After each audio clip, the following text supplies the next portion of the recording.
So we want to find the radius of convergence. So let's use the ratio test. That's one test we know where we can start identifying where it converges, where it diverges. Because it converges if this limit as n goes to infinity is less than 1 but greater than or equal to 0. If the limit of a sub n plus 1 over a sub n is greater than or equal to 0 but less than 1.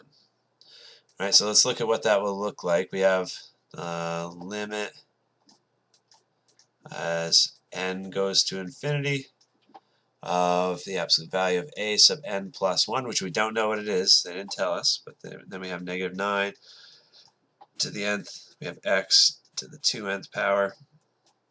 And that's divided by, using the ratio test, it's divided by a sub n. Negative 9 to the nth.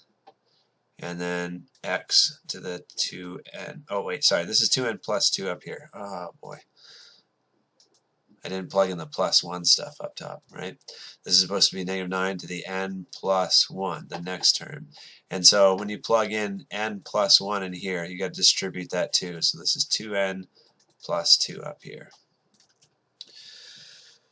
Okay, now we've got it. So this is the limit still as n goes to infinity. We're not quite ready to evaluate. We've got to cancel out some stuff. This is a sub n plus 1 over a sub n. And using our properties of limits, let's separate this as two separate limits that are multiplied together. And then up top here, this is still the absolute value of negative 9 to the nth times negative 9 to the first power. I'm running out of room. Shoot. Let me zoom in, that might help. Okay, let me rewrite the limit as n goes to infinity of, we said a sub n plus 1 over a sub n. Using our properties of limits, we'll multiply that by the limit of, now look, this is negative 9 to the n plus 1. That's negative 9 to the nth times negative 9 to the first power. Same thing, right? And then this is x to the 2nth times x to the second over negative 9 to the nth, x to the 2nth power. So these can cancel out. These can cancel out. And we all already know, according to the problem, that the limit as n goes to infinity of a to the n plus 1 over the n plus 1th term over the nth term. This is just 1, right?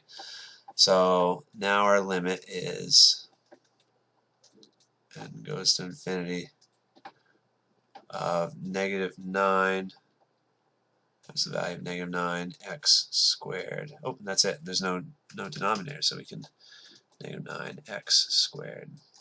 And so we said that the limit has to be less than 1 or greater than or equal to 0 in order for us to have convergence, right? Let's see.